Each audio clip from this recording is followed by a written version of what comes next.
That is a slick introduction Yeah. by our friend Evan Pierce, who hooked us up here. I am Josh Mancuso. I'm the comedian. This is Todd Blackledge. He's the expert. And this is Man in Black, your favorite college football podcast. Todd, it's been a great, great weekend of football. Yeah.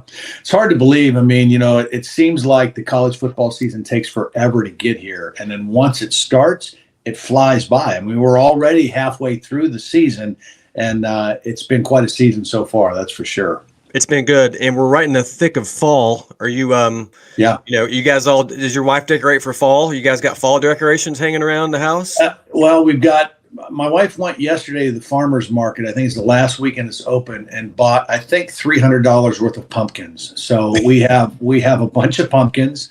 She's big Halloween. She likes to decorate for Halloween. So We've got a lot of that going. We decorate our house 3 times: Halloween, Christmas, and Mardi Gras, because she's from New Orleans or Louisiana also. So yeah, we go all out in those 3 holidays. Yeah, I love that. That's awesome. We do a little bit of decorating, but my wife had the fall stuff out September 1st. I mean, it was like all decorations everywhere. So yeah, all right, we're having some coffee.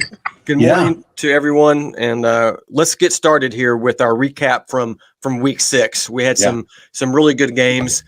So let's start first on our week 6 recap with the game you were at, Michigan versus Minnesota. Did you fall asleep? No, I did not. But you said let's start with some really good games. This was not a very good game. However, Michigan is a really good football team. And I think for me, that was my biggest takeaway, because I had already seen Penn State in week 1.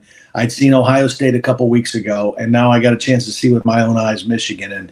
And they're legit. I mean, I really think that one thing that happened, with them is last week they went on the road and beat Nebraska. That was their best game to date. And then I think they even took that a step further in their game against Minnesota. I mean, they totally controlled the game. Their defense is suffocating. They 10 points they gave up in that game. That's the most they've given up all season. Now, their schedule doesn't really kick into gear. I think their strength of schedule is maybe 112th in the country right now. So we won't really know until the end, those last few weeks, when they play Penn State, when they play Maryland, when they play Ohio State. We'll have a better idea at that point. But I'm very impressed with them on both sides of the ball, their depth and their talent. I think it's the most talented team Jim Harbaugh's had since he's been there. So they've been in the playoffs the last 2 years, and but I think this is his best team. All right, so this could be it for Michigan. Would you go as far as to say that right now, you said you've seen Ohio State, you've seen Penn State, you've seen Michigan all in person. Yeah. Could you name who the best team in the Big Ten is right now? Well, I think it's Michigan. I think Michigan is the most complete team that I've seen, and again, that's talent and depth on all levels of their offense and defense across the board. I just think that they are. Now, that doesn't mean that Penn State can't beat them or Ohio State can't beat them. They're all capable of that happening. But so far in what I've seen, I think they're the best team. Okay. And I think the other thing that happened last week, even though this is still a year in college football where there's more parity than we've had in a long time, there haven't been those teams that have looked like dominant and a clear cut above everybody else. But I do think the number 1, number 2 teams last week, Georgia and Michigan, kind of flexed their muscles. They both had impressive wins. Of course, Georgia over Kentucky at home, and Michigan on the road over Minnesota. Okay, so Georgia, Michigan, they're the top 2 teams. They've earned that, right? Yeah, they're the top 2 teams. But again, I don't think it's like other years where those 2 are clearly much better than everybody else. I think there's still 9 or 10 teams right in the mix there that are college football playoff caliber teams. So that, to me, that's what makes this season that we're in right now incredibly exciting. Yeah, it's a lot of fun when there's this many good teams out there to watch. So every game ends up being typically a really good game. So the game that I was most interested in this past weekend was Oklahoma versus Texas. Yeah, the Red River rivalry. Yeah. And I made a video about that one. You may have seen that one. It was pretty good, but I just called my own video pretty good. If you say so for yourself, right? Yeah. If I were to grade it, I'd give it an A. I was super impressed with Oklahoma. I mean, Texas, though, they're still really good, and they're going to have a great rest of their season. I mean, they may not lose another game. I don't know. But Oklahoma.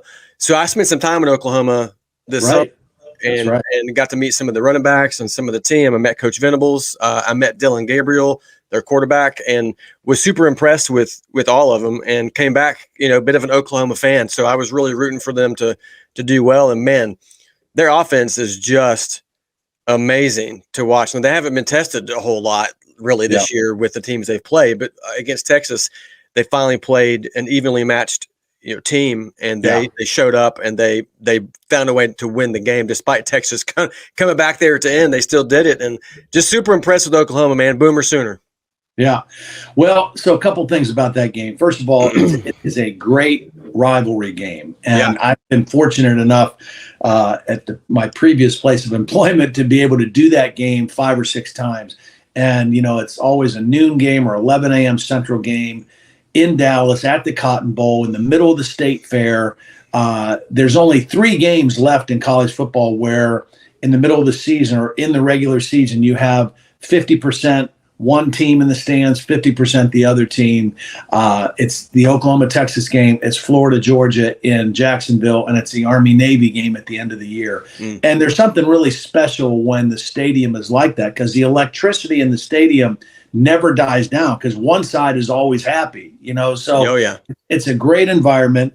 And then, this is the first time in several years that both teams came into the game undefeated, highly ranked, highly considered, and you're right about Oklahoma. I can't say enough about the job Brent Venables and his staff have done, because they got blown out in this game last year. It was like 49-0. 49-0, man. They weren't even competitive most of the season. Now, part of that was Dylan Gabriel was not healthy all of last year. And when he's healthy, he's a difference maker quarterback. But I thought it was a great football game, a great win for Oklahoma. And now all of a sudden you got to really legitimately consider them a contender. But Texas has nothing to be ashamed of. They overcame a couple early interceptions by Quinn Ewers. He ended up throwing for over 340 yards. They made a great comeback.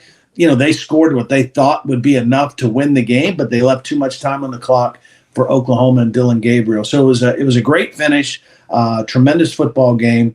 And the irony is, because in the Big 12, there are no divisions, no East, West, North, South, we'll probably see these two teams match up again in the Big 12 championship game, and quite possibly the winner that time could make it into the college football playoff. Yeah, what a cool moment that would be if let's say Oklahoma runs the table, they finish undefeated, they come into the Big 12 championship with maybe a one-loss Texas team, their only loss to Oklahoma. What an awesome championship game that would be. And then you can have conversations. Well, if Texas beats Oklahoma, is Texas they're in the playoff, or does Oklahoma still have a chance because they got the same record and they had beaten, it'd be interesting to see how it all shakes out. It's all speculation, but it'll be fun when that time comes. Yep. Okay. So Maryland, Ohio State, I was kind of hoping for a closer game in this, just because, Maryland, I feel like is a really solid team. You talked about Maryland being a great team with Tagovailoa. I'm not going to say it, or I'll let you say it, but I was impressed with Ohio State kind of making a statement when they were against Maryland. I thought Maryland would keep it closer. What are your thoughts on that one? So it was an interesting game because I did watch most of it, and I've got Maryland this week, so I've been watching the film over again. It was a closer game than people might realize. I mean, first of all, Maryland jumped out to a 10-0 lead, and Ohio State was kind of stumbling and bumbling around, and then Maryland did not capitalize on opportunities they had. They had 3 trips in the red zone in the first half and only came away with 10 points. They had a first and they scored. Then the next time they were in the red zone, they had a 1st and goal on the 6-yard line, could only gain 3 yards and had to kick a field goal.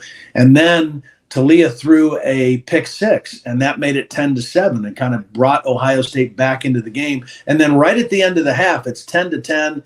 Maryland's moving again. They're in the red zone, and Talia, he should not make this mistake. It was bad clock management and a lack of understanding of situational football. They had no timeouts. There were 12 seconds left. He threw a pass complete in the middle of the field, and the clock ran out. They didn't even get a chance to kick the field goal to take a lead into the halftime. And they were going to get the ball to start the second half, which they did, and they scored, so they were leading 17-10. So it was very close all the way through three quarters. And then Ohio State just kind of ended up taking control of the game in the fourth quarter, primarily because Marvin Harrison Jr. is a unicorn. I mean, he's one of the best players in college football, maybe the most complete wide receiver that I've seen in a long time, can do it all. And he ended up, with 8 catches, 163 yards, and a touchdown. He wasn't even 100% because he got banged up a little bit the week before. So he was very impressive. And Kyle McCord, Ohio State did not run the ball great. And they were without Travion Henderson, but they threw the ball. And it's a game that I think Maryland, and I'll be interested when we talk to Mike Locksley this week, it's a game they probably are going to look back and say, we had opportunities to win. We had opportunities to go in there and win that game, and we just did not capitalize on our opportunities enough. And pretty soon, we let Ohio State stay in the game, and then ultimately Ohio State kind of made it look like they ran away with it, but it didn't happen until late. Is that just sort of an issue, you think, because Maryland is, they're not, I don't know how to say this, they're new at being good at football to an extent, so they're not used to playing in those and being competitive like that in those types of games, and they just, they're not used to those environments and being able to finish the job. And maybe you give them some time and they'll be able to do that.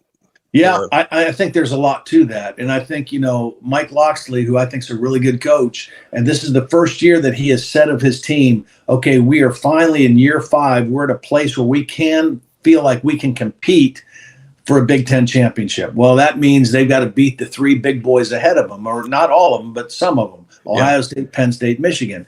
Well, they had a chance. And I think sometimes when you get in a situation like that, there's a difference between expecting to win and hoping to win.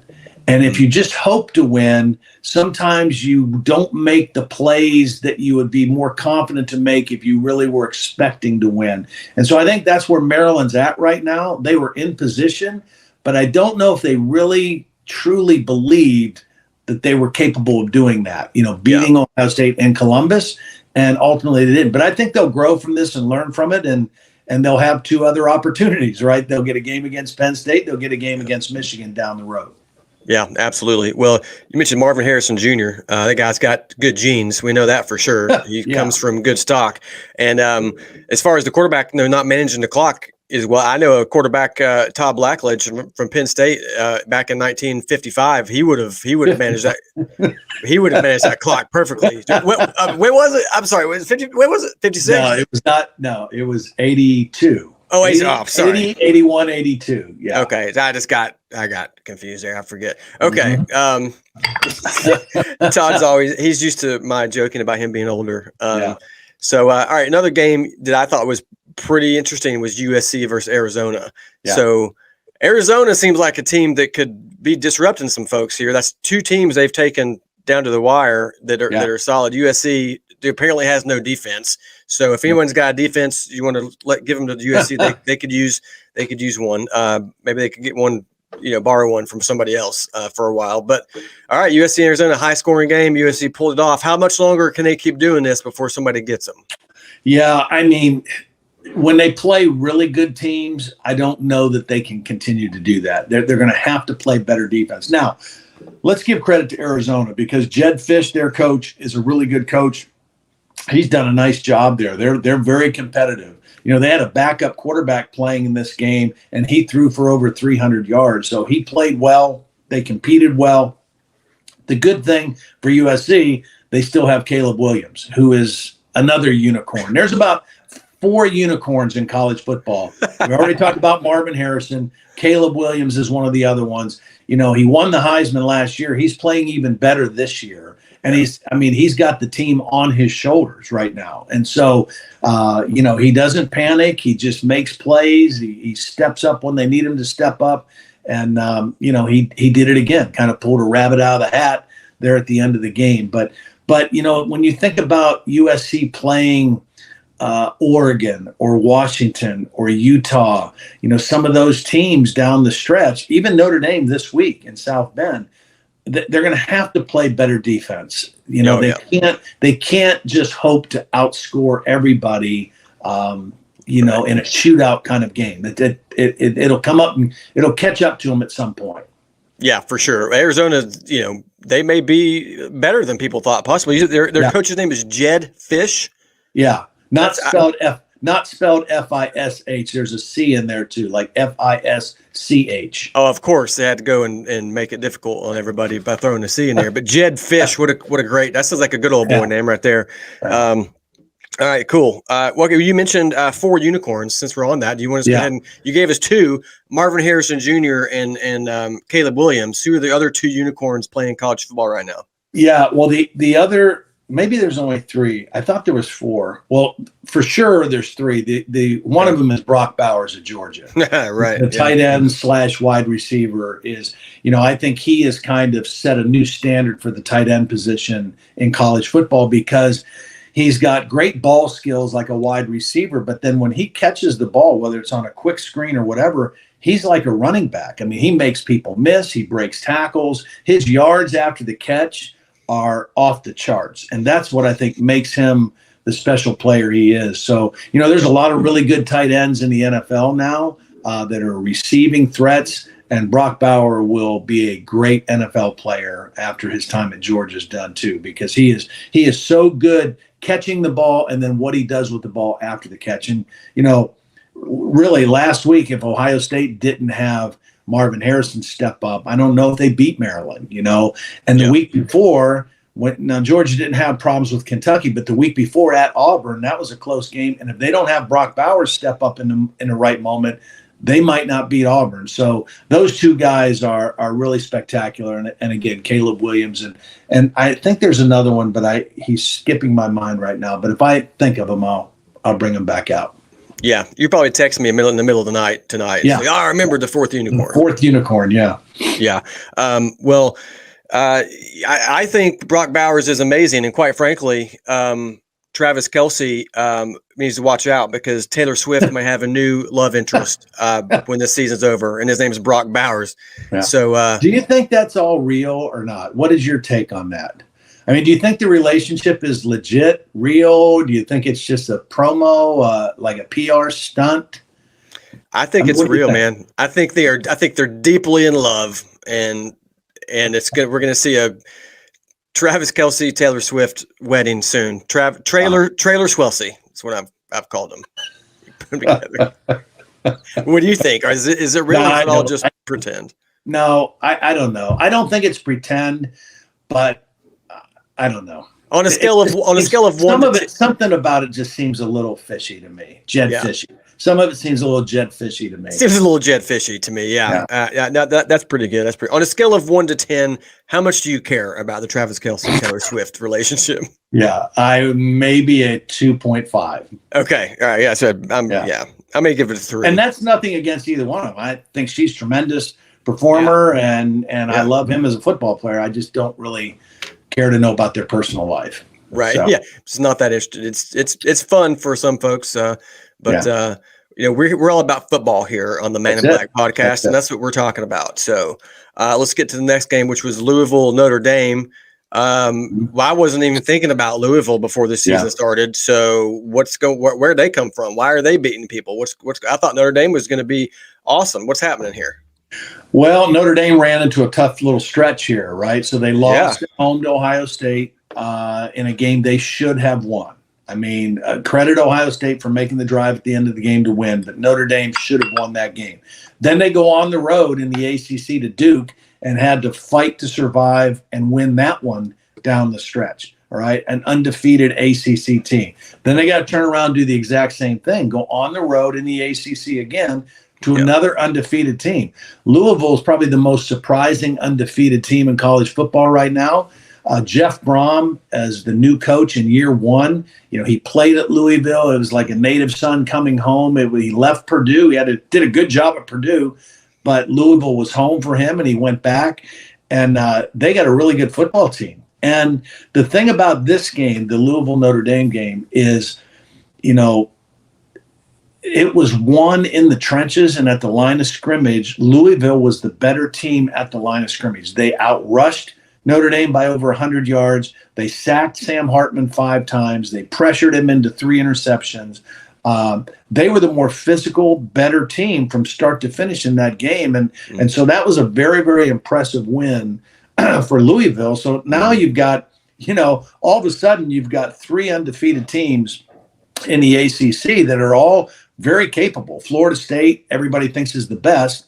Right. North Carolina is another one that people aren't giving enough credit to because they've got a quarterback who, outside of Caleb Williams, is a legitimate high number 1 draft pick in Drake May. And now you got Louisville. And there would have been 4 undefeated teams had Miami not, you know, totally blown the situation at the end of their game against Georgia Tech. And so they have 1 loss. But Louisville is legit. And now Notre Dame has to lick their wounds after 2 losses and go home and play Caleb Williams in USC. So hold on to your hat for that one too. Yeah, we'll talk about that one in a minute because I want to know what you think about that game. So yeah, Louisville, pretty awesome. I mean, I can't wait to see what happens with them the rest of the year and how they shape up against UNC and some other teams. All right, in the SEC, we had Alabama going into College Station and taking out Texas A&M, which is, you know, I think Alabama was the favorite and certainly before the season was the favorite. But A&M has shown some signs of life here. Like they remember how to play football once again. Jimbo Fisher is, you know, living up to his $1 trillion contract or whatever it is he's got. So, but Bama gets it done at Texas A&M. Were you surprised about that, or is that what you thought would happen? A little surprised, just because, again, Alabama is, I think they are starting to hit their stride, but they still don't look like some of the Alabama teams of the past. You know, I mean, Jalen Milroe is the best quarterback for them right now. He gives them the best chance to win. He threw for over 300 yards, but he still makes a ton of mistakes. You know, I mean, he still makes some bad decisions with the football. They had a bunch of penalties, you know, kind of uncharacteristic for a Nick Saban team. But this year, they're you know, that's been a problem for them. At the end, their defense was spectacular. I mean, just really came up with the play. So anytime you go in there, because that's a hard place to go play and win. Yeah. And so for Alabama to go in there and win, and now they're kind of in the driver's seat in the SEC West, you know, and I don't count them out of the national championship picture either right now, even though they have 1 loss and there's a lot of undefeated teams. I think Alabama is in very good position, you know, to make a run at it. Which is interesting because everyone says they don't look like the Alabama of old or your typical Alabama teams. And yet, even despite that, they are still at the top of the tier of college football teams because they've just been that good and that dominant. But yeah, they don't, you know, Milroe seems like he's doing a great job. They're just used, you know, they're used to having Bryce Young and Mac Jones, these guys that are, you know, right. All NFL guys. Yeah. I mean, unicorns. Jalen Hurts. Yeah. Yeah. Jalen Hurts. That's right. Yeah.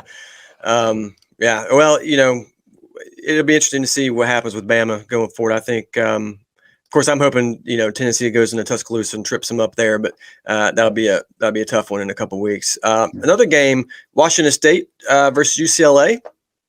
I had been kind of high on UCLA early on, and then at one point, it's kind of they're not looking as good as I thought they'd be, and so in my weekly picks, I picked Washington State to win this one. Yeah, I'm going to blame you. You've been telling me about how good their quarterback is and how good they are, and I was like, well, I'm going with Todd. You know, Washington State, and but here UCLA got it done. Yeah. So the surprising thing in that is how good UCLA's defense is playing. Yeah. I mean, Chip Kelly, you know, is a really good football coach, but he's an offensive-minded guy, right? But right now, UCLA's defense is playing lights out. I mean, they beat, you know, had a low-scoring game with Utah. They had a low-scoring game here. You hold Cam Ward, that Washington State offense, to only 7 points, you're doing something. And right now, there's a defensive metric that's out there that I really like. It's called stop rate. And what stop rate is the percentage of drives against your defense that end in either a stop, a turnover, or a turnover on downs, or, you know, punt. And so right now, and to me, that's probably the best measurement of defense because it's just more accurate than total yards given up. Anyway, the top 3 teams right now in stop rate are Michigan, Penn State, and UCLA. They're the top 3 defenses right now in college football. So it's pretty impressive what they're doing, and they're going to be able to play offense. Now they got a freshman quarterback, so they got some growing pains with that. But right now, their defense is holding them in everything. Yeah. I look for them to maybe upset a couple more folks before the season's over. They're on my hit list for mascots, though. What's a Bruin? I don't know. It's a bear. It's a bear? Yeah, it's a bear. Oh, I didn't know that. Well, yeah. Was I supposed to know that? Who says, like, watch out for that big scary Bruin over there? Like, what is that? I don't know, but it is a bear. I'm pretty sure. Yeah. Okay. Now the Boston Bruins, they don't have a bear. They don't have. So that's a different Bruin on the other coast. But UCLA Bruins, their mascot is a bear. Okay. And Cal Berkeley, their mascot is a bear too. Bear also. Yeah, that's too many California teams with bears. Yeah. We might need to switch that up. If the California team, it ought to be a battery powered bear. So, all right. Moving on. Georgia Tech versus Miami. All I want to know from you is what in the world happened at the end of that game, and is this coach going to have a job by the end of the season? Yeah. Well, I mean, look, I'm not in the business of slamming coaches. My dad was a coach for 40 years. Of course, yeah. I know it's hard to make decisions in the moment, but that decision to not kneel down is inexcusable. And not just for Mario Cristobal, but I mean, these guys at these major college places, they've got 47 analysts on the field and in the booth. Some of those guys, their only job is to give him advice and to have clock management advice, or should we go for it on 4th down, the analytics book that they have on the side, all of that, right?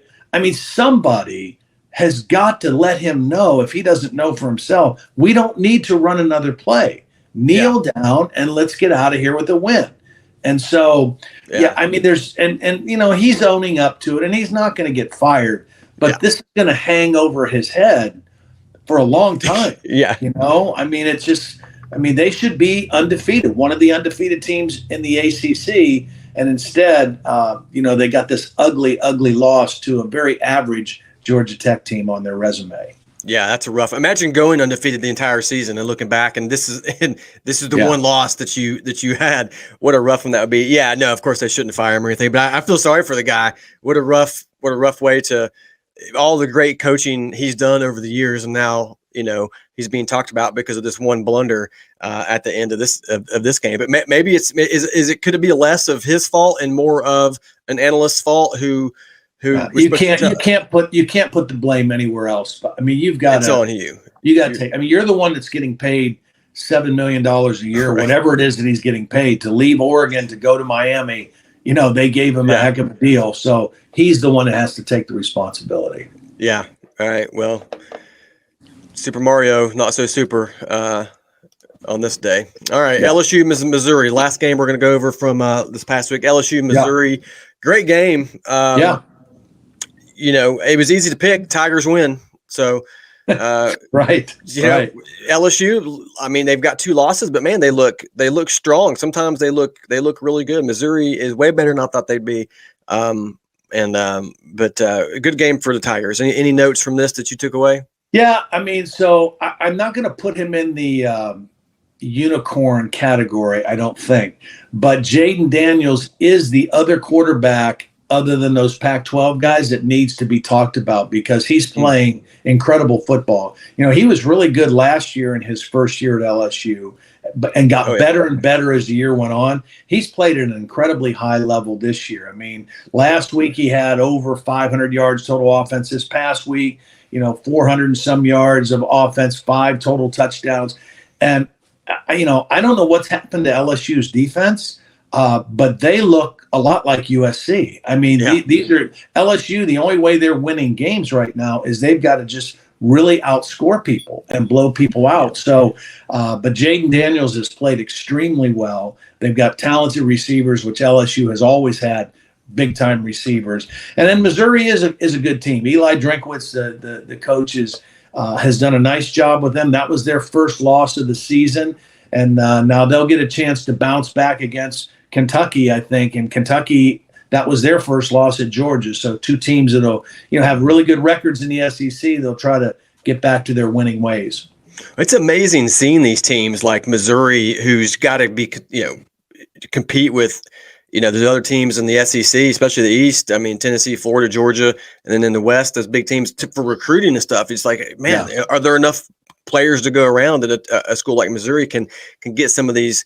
And it's been cool to see that Maryland, there's other teams that you don't expect to see, rising up like that. It's pretty cool to see that happening. Drinkwitz, great coach, I think. And LSU, their schedule that's a pretty rough schedule they've got this year, from what I've noticed. Yeah. I mean, you already got the SEC West you have to deal with the entire season. Then they played Florida State at the beginning of the year, so that's a rough go at it for them. So, 4-2, I guess is what they are. That's 4 or 5 and 2 losses for sure. Yeah, respectable. It's respectable. Yeah. No doubt about it. I'm a big Jaden Daniels fan too. So, all right, let's look ahead to week 7. We got some matchups coming. Okay. First of all, the game that you're calling, I believe, is USC Notre Dame. Are you calling that one? No, I'm not calling. You're not calling. Okay, sorry. Thanks for reminding me, but no, I'm not calling. But it's going to be a good football game. Now we're actually doing an NBC game at 3:30 this week. That game will be in prime time on NBC. Gotcha. And again, for Notre Dame, the issue is, can they bounce back? All right, a very disappointing loss on the road against Louisville. The biggest thing they've got to do. 2 things. They got their offensive line has to assert themselves again. All right, that's the strength of their team. They ran the ball for only 44 yards against Louisville. They did not protect Sam Hartman.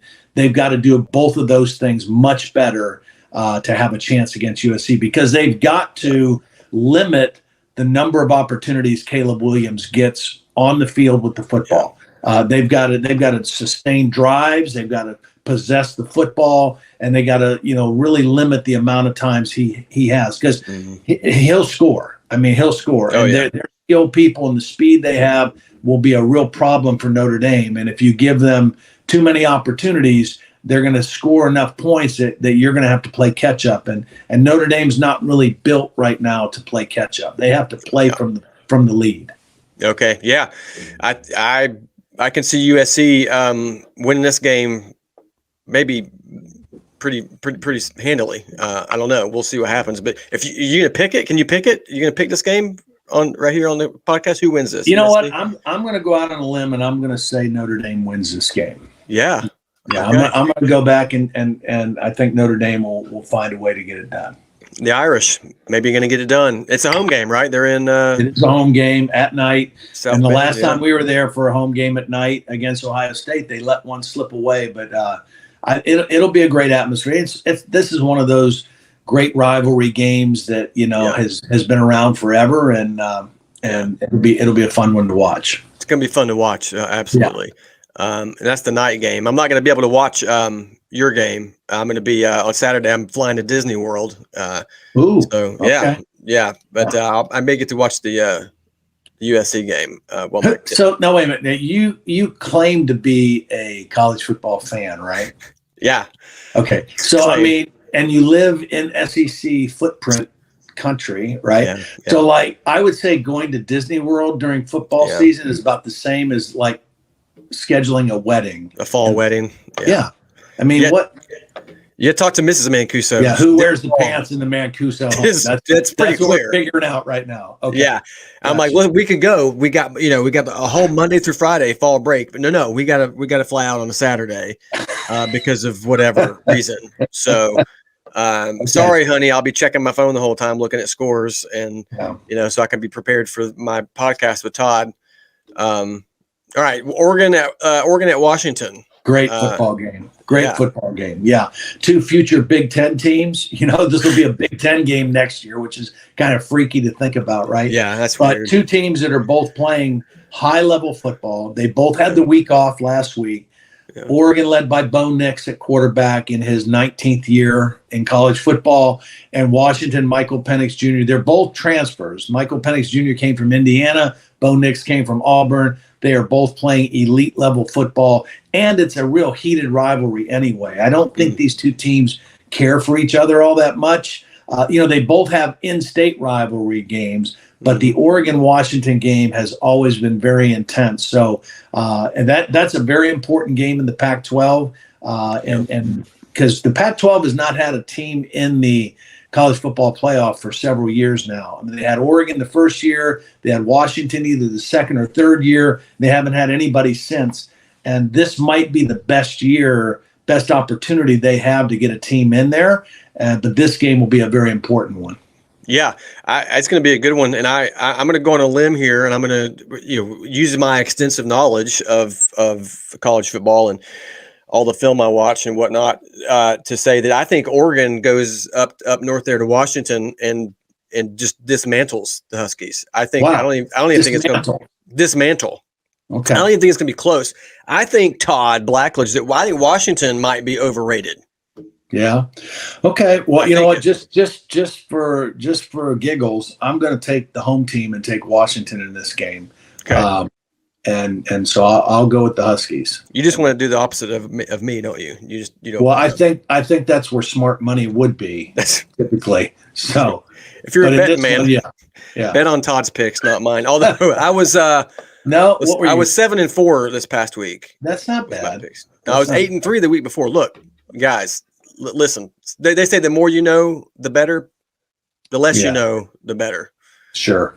All right, next, Texas A&M at Tennessee in Knoxville, 3:30 game on CBS with Gary Danielson, the guy that you could beat in an arm wrestling match because we talked about that. All right, what do you think about this game? Is it just a very fairly evenly matched game? Off, right? They had off week. That's right. Yeah. Which is good for them. A&M had the tough loss at home, Alabama. I don't know. I think Tennessee's better on offense. I think Texas A&M's better on defense. In games like that, I'm probably gonna favor the home team. Sure. I think I like the Vols in that one.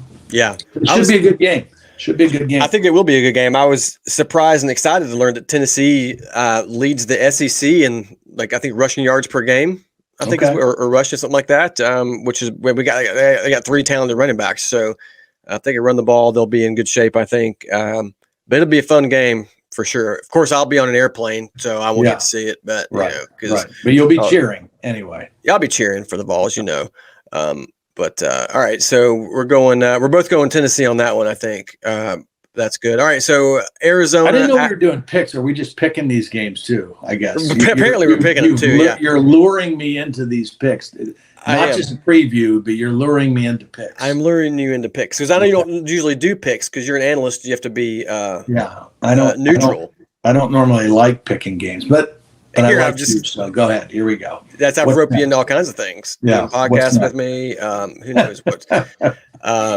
Arizona at Washington State. I'll call this Josh's upset of the week. And I just came up with that name. Josh's upset of the week. Arizona, very creative over Washington State. Boom! It's going to happen. What do you think? Well, I'm going Washington State then. Yeah, for sure. Cam Ward will get him back on track this week. All right, so Washington State, look for that to be that's going to be a fun game though. I think Auburn at LSU. Yeah. Auburn have a chance. This game, I've done this game a lot when I was at CBS, and it is one of the hardest hitting, typically, most physical games of the whole season. For whatever reason, when these two teams play, it is a slobber knocker, okay? Now, LSU, again, is not playing very good defense right now, so maybe this year won't be that way. But typically, the way you know how physical of a game it is that neither one of these teams in the past play very well the following week because they're still feeling the effects of the Auburn LSU game. So, but we'll see. I mean, I think LSU is a better football team than Auburn, but I think Hugh Freeze is doing a pretty good job there. And again, it's a rivalry game. It's a game that Auburn typically plays LSU really tough, but we'll see. Yeah, Auburn's always, traditionally, historically, their program is a very, physical program, right? They like to get in there and push people around. So, yeah, I'm not surprised to hear you say that those teams playing together is pretty physical and pretty hard knocking game. So, yeah, all right. Well, Plus, I can't ever go against LSU because my wife is a graduate of LSU. So if I don't want to sleep on the couch, I have to make sure that I pick LSU. Yes, no, you don't want to sleep on the couch. I slept on your couch once, and it's not that comfortable. So stay in the bed. So you can pick LSU this time because your wife. That could be your excuse for picking. All right. Other games, Miami at North Carolina. Does Miami rebound from this thing and go into Chapel Hill and get something done there? I don't think so. I think UNC is one of the better teams in the country, actually, and I think going to surprise some people. May even end up in the playoff. I love to target. Well, I think Miami will rebound, but I do think North Carolina is very good. And I think, again, kind of like UCLA, the biggest surprise about North Carolina. Everybody knew with Drake May that they would be really good on offense. Now they got their receiver back who was suspended. The NCAA finally changed their mind, which, why they drug their feet so long to let Tez Walker play, who knows? But he's back. But the thing about North Carolina that has surprised me and everybody is how good they've been on defense. And it started in week 1 when they beat South Carolina here in Charlotte, and they had like 8 sacks of Spencer Rattler and a bunch of tackles for loss. They have been aggressive, attacking defense, and their defense has been consistently good all year. So I like the Tar Heels in this one. I think Mac Brown's got a really good thing going right now. Yeah, I agree. Spencer Rattler has spent a lot of time on the ground this year. I'm afraid, unfortunately, which he had some comments after they beat Tennessee about Tennessee. That was their Super Bowl game or something like that. So that's why I'm going to Disney World this weekend. Is because and I heard you take a little shot on South Carolina's football program in your stand-up show at in Knoxville too. I did. That was kind of rough. It was rough. You know what? I have no mercy. I'm brutal. I'm a brutal comedian. Everything goes. And I've got some friends that are Gamecock fans, and I've been to several Carolina football games when I was in high school, and the atmosphere there is awesome, and it's a great place to watch a football game. And I like South Carolina. Okay, so let me ask you this while we're on that. Okay. So I love traditions. I love so like the Tennessee and just the Tiger Walk at Auburn and all those kind of things, right? Yeah. The one that, for the life of me, I cannot understand, and I just think it's one of the dorkiest things I've ever seen, and yet they love it, is at South Carolina, the playing of 2001 Space Odyssey, and then the unveiling of the cage and Cocky being in the cage. And it's like, I mean, did anybody not think he was going to be in the cage? Right. Was it a surprise? They pull the curtain back like, oh, look, it's our mascot. I've never quite understood, but they love it there. I mean, they're waving the white towels and they're into the song. The song's like 75 years old, right? Or no, 2001. So 20 some years. Whenever they did it. But that one's always been surprising to me, but they love it. And it's a cool entrance. I like the song. I enjoy it, but the Cocky mascot in the cage, I'm not entirely sure about that. Yeah, I think it's something cooler. Like Auburn's got the eagle that flies down. They need to get a rooster to do some, do some cockfighting or something around. I don't know what they're gonna have to do, but it's got to be more intense than this goofy mascot in a cage. Yeah. So all right, moving on. A couple more games.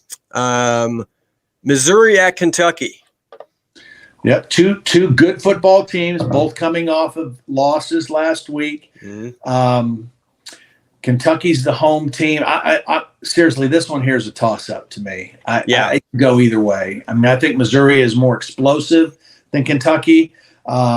Kentucky loves to run the football. I'm sure they're going to try to get back to that, be physical, win the game the way they like to win. But this one's a toss-up to me. Okay. I agree. It's a toss-up. I'm going to give the edge to Missouri, although like you, I typically give the edge to the home team, but I think Missouri is just got something cool going on over there. I feel like they're just ready to play all the time, and they've got some. They have a receiver. They have a receiver named Luther Burden III, I think it is, and he was a 5-star recruit that I think a lot of people were surprised that Missouri was able to keep him, and that he didn't go somewhere else. And he is a game changer. I mean, he has been a difference maker for them all year, and really a dynamic player. I think his dad was Luther Burden II, if I'm not mistaken. There's a really good chance that's true. Okay. So well, good. See, I did my research on that game. So I think Missouri is going to win that game. It should be fun to watch, though. Yeah. All right, last game here on our Week 7 list that I've got here is UCLA at Oregon State. Really good football game. I mean, on paper, this is a really good football game because we already talked about UCLA and how good their defense is playing. Mm-hmm. Oregon State is really a good football team. I think they just have the one loss to Washington State that was up there at Wazoo. Another transfer quarterback who has found a good home, DJ Uiagalelei, went from Clemson to Oregon State. They're a good football team. I kind of like Oregon State in this game. Corvallis is a kind of a fun place for a game. They have a very lively crowd, and I'm picturing this Saturday like a little, for whatever reason, a little misty kind of. Foggy, kind of situation, and the Beavers coming out on top of that one. Yeah, Beavers over the Bruins. Beavers over the Bruins. Yeah. Well, that's a good pick there. I'm going to go opposite. I'm going to go Bruins. Okay. Just because I don't know. I don't have a reason. I just think they, I'm a California guy, LA guy originally, so I'm going to pick UCLA and upset. I guess it would be considered an upset, right? If UCLA. I don't know. UCLA might be the favorite team. Yeah. Okay. All right. Here we go. I've got a question for you. As you know, I release my top 25 every week, just like the AP does and the coaches do. Mine's the only one that matters, and the one that people care the most about, waiting for it to come out, is mine. So this is my top 25, as you see here. I'd love to know your thoughts on my rankings of the top 25. And if you have any questions, that I could answer for you as to how I came about with this awesome list of teams. Of course, I got Georgia and Michigan at the top. I mean, I've got your Nittany Lions. Yeah, I think that's a little high for them, actually. I think that's a little high for them at this point. Yeah. And again, they play UMass this week, so we're still not going to know much about them. They'll have their tests down the road. They've got some tough games coming up. I probably would have, at this point, I would probably have Florida State up there a little higher. Okay. Let's see, what else? Well, I'm getting a lot of flack. I got people telling me that USC is too high at 9th. Because their defense is so bad or whatever, but they're still undefeated. They're undefeated. Caleb Williams, they still have the reigning Heisman Trophy winner, and he's going to give them, a chance in every game. You got down at the bottom. Once really, first of all, ultimately, when it's all said and done, it only matters who the top 4 are, because that's true. How many are in the playoffs this year? Now next year it goes to 12, which will be interesting, but. Look at me with 3 Big Ten teams in the top 4 there. A SEC guy here giving love to the Big Ten there. I mean, they're just good. They just are. Oklahoma, though. And then look at the future. Next year, it would be 1, 2, 3, 4, 5, 6 Big Ten teams in the top 10. Yeah. Because Washington, Oregon, and SEC will all be in the Big Ten next year. Yeah, which is crazy. Yeah. And Oklahoma and Texas will be in the SEC. So anyway. The only other thing I would say is, so you got UCLA at 20 with 1 loss. Mm-hmm. You've got LSU and Notre Dame both with 2 losses. Mm-hmm. I don't know. That's tough. That's kind of name brandy, I mean, I think that's brand. No, I just think it's that brand allows them to stay in there. Maybe they should be. I don't know. I kind of think it's cool that there's some other teams that maybe don't get any kind of hype that should be ranked like 24, 25 right now. I don't have a problem having Kentucky still in the top 25 because they lost the number one in the country. Well, that leads me to my next question. As a matter of fact, and this may be who you're talking about, should these teams be considered for top 25? Liberty, Wyoming, James Madison, or any other team, should they be in there? I got some people want those guys in there. See, I have no problem with that because they each have a great case. I mean, Liberty's undefeated, right? The coach came from Coastal Carolina, took Hugh Freeze's place. They're undefeated, playing good football. Wyoming has one loss. That was on the road at Texas, and we've already said how good you have Texas number 10 just got beat by Oklahoma, right? Yeah. And they just won a huge game this past weekend. They beat an undefeated Fresno State team who was ranked last week. So I definitely think Wyoming should be in the top 25. And then James Madison, I mean, my goodness, they're undefeated, and it's only their second year of playing FBS football. I mean, they were in the football championship series division before last year. They went 8-3 last year in their first year, and now they're even better this year. So, you could make a case for all three of them at this point in the season. Agreed. That's cool. It's cool to see those teams getting some, playing so well and getting some love there. I hope they can get their way into top. Maybe if they're lucky, they'll work their way into the Josh Mancuso top 25. Yeah, well, maybe so. I mean, and that, you know what? They would probably feel like that was an incredible accomplishment if they make it into your top 25. Huge win. I mean, they would probably fuel them for the rest of the season. It would be a recruiting bonanza for them. Would be. They'd say, "Have you seen this, guys? Look at this." Yeah, I mean, it would be unbelievable.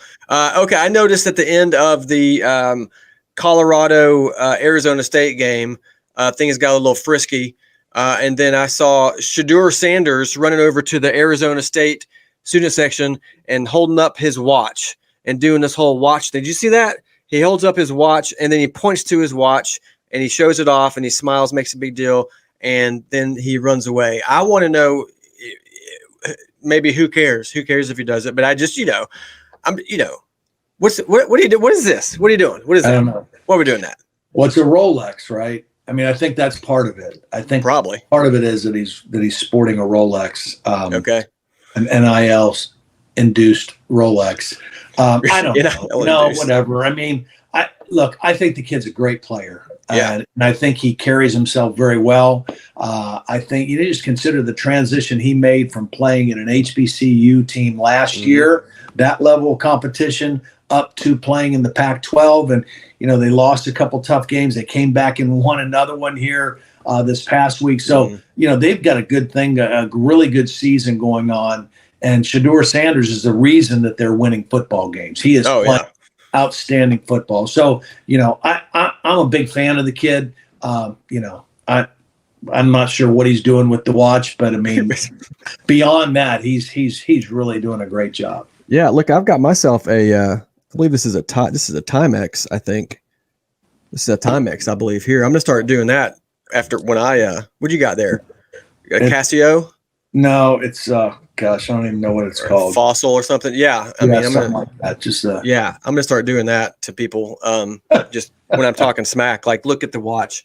I don't know, I just would have been like, point to the scoreboard or something. Like you just beat them. But what do I know? I didn't play Division I college football, so I have no room to talk about anything. Okay. Okay. All right. If the season ends today, if the season ended today, who wins the Heisman Trophy? Okay. See, I think, no disrespect, but I think questions like this are really stupid. I know. That's why I asked it. The season is not ending today. And there's no possible way, unless it could happen. Okay. But I'll answer your question. If it ends today, Caleb Williams would win it again. Yeah. Okay.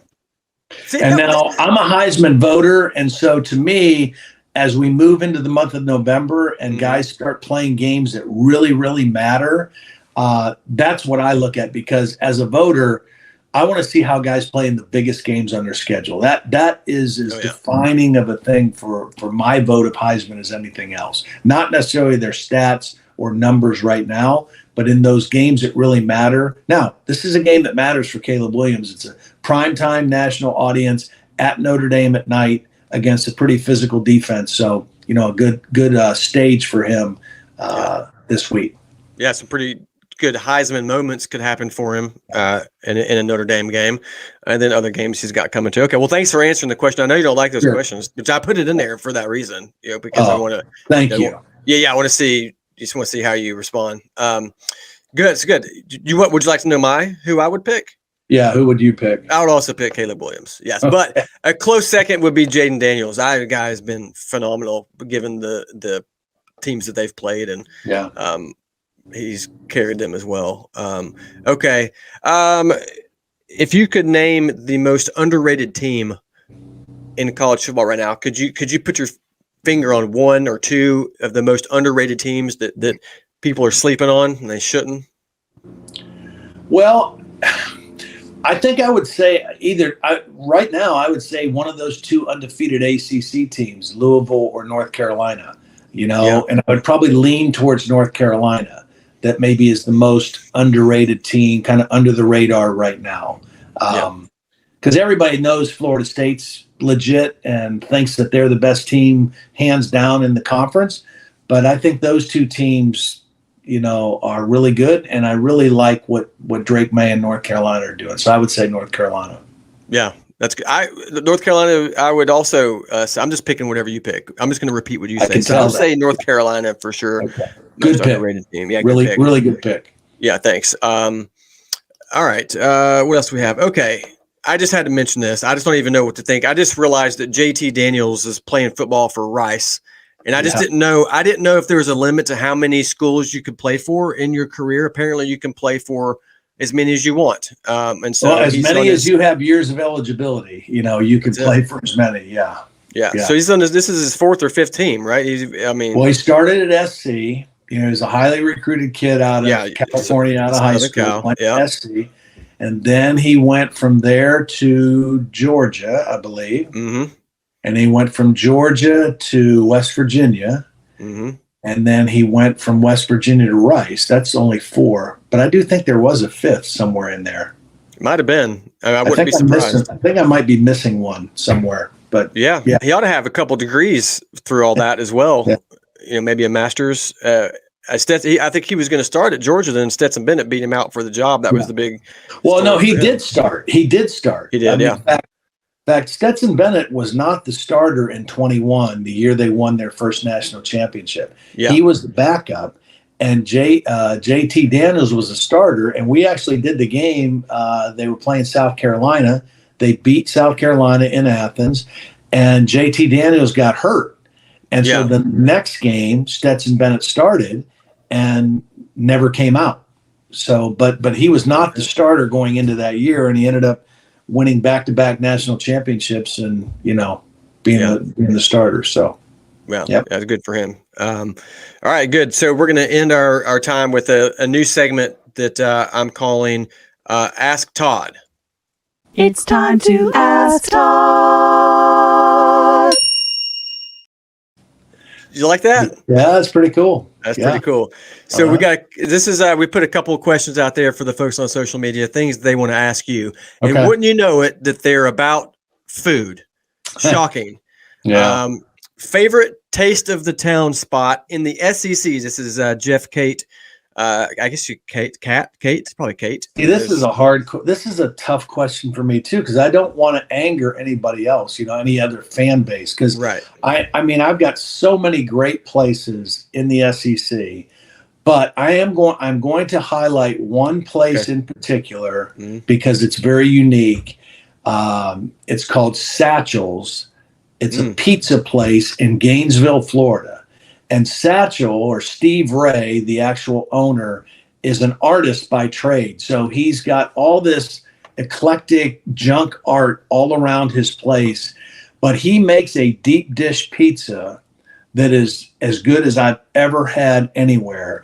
And like I said, the place is really unique. So when I did my Taste of the Town segment there, I did it in a hollowed out Volkswagen van that he drove until it died, and he just parked it in the front yard of his place. And he's got a couple tables in there, and they serve meals inside this Volkswagen van. So I had the deep dish pizza, and this incredible salad. They only have one salad dressing that his wife's recipe for it. And so Satchel's in Gainesville, Florida. If you're ever in Gainesville and you want some great deep dish pizza, go see Satchel. That's great. Yeah, if you ever find yourself accidentally in Gainesville, Florida, go down to Satchel's and check out the pizza. Okay, I didn't see Gainesville coming. I really didn't. Of course, I've never been to Gainesville. I drove through there once as quickly as I could, but next time I'll stop at Satchel's. Okay, this is from Mark Castile. Todd, what is your taste of the town go-to in Knoxville? And then second, Josh, where do you get your comedic inspiration and why is it your uncle? So Mark Castile is my uncle. Oh, okay. And so he, first of all, I'll answer the question. I get my comedic inspiration from him. Obviously, he's very funny guy. Not as funny as me, but we go back and forth, crack each other up all the time. He's a big Vols fan, and we have a good time. So Mark Castile, great uncle. And he loves to go to Vols games, loves to go to Knoxville. So what's your taste of the town go to? I already know the answer, I think, because we've talked about it, but you tell the folks. Yeah. And I guess it technically it still counts for Knoxville, even though it's a little bit on the outskirts, but my place there is Litton's. And I mean, I love getting a big bacon cheeseburger with grilled onions on it and their homemade onion rings. And then you got to finish it off because it's, it started as a bakery primarily. And so, their red velvet cake or strawberry cake, all their cakes are ridiculous. But that's my go-to place in Knoxville. Litton's, so good. You guys got to check it out. In fact, when I was down there for the South Carolina game, we had some family in from California. My parents took them to Litton's. And I'm not even sure my parents knew that's where they should go. I think they just Googled it and Litton's came up as a favorite. So I thought of you. So, great segment there asking Todd. So folks are listening, send us some questions for Todd for future segments. Nobody cares about it. There's no Ask Josh segment because nobody cares what I think or where I eat. But Todd Blackledge, you are the man. Thank you for doing the podcast with me. Here we are on our third one. Yeah. Have fun at Disney this week, by the way. I will have fun at Disney. In fact, actually, that reminds. Actually, there's a third question as I forgot to ask because I am traveling to Disney. Yeah. So, do you have a favorite ride that you did at Disney that Todd Blackledge has been on or would like to be on, or when's the last time you went to Disney? Yeah, it's been a while. It's been a while since I've been there, but I would probably, at this point in my life, probably would say Dumbo and the Flying Elephant would be my favorite ride. I just need something chill, just kind of up and down a little bit, just smooth, look over the park. I don't want anything that's going to upset my whole ecosystem, so. Man, I'm right there with you. I got my two older girls. They want to ride roller coasters, and I'm sending their mama with them for that. I'll take the little one, and we'll go ride Dumbo. Yeah. We'll ride It's a Small World. Yes. Yeah. Float through the water, air conditioning. I mean, can't beat that, right? Yeah, that's the way to go. Okay, last question. Do you have a favorite Disney movie? Or one that you think's the best? This is the best Disney movie that you've ever seen. Well, there's so many. I mean, I'll give you, I think my favorites, I love the Pixar movie Cars. I think that one was great, right? But then classic Disney movies, too, and they kind of are a similar theme. I love Lion King, and the one before that, Jungle Book. Love. Oh, yeah, man. Yeah. When I was a kid, I watched Jungle Book on repeat, and I watched Robin Hood on repeat. Yeah. The Foxes playing Robin Hood. Yeah. So, I love King Louie on Jungle Book. My man King Louie. Now I'm the king of the swingers, the jungle VIP. I reached the top and had to stop, and that's what's bothering me.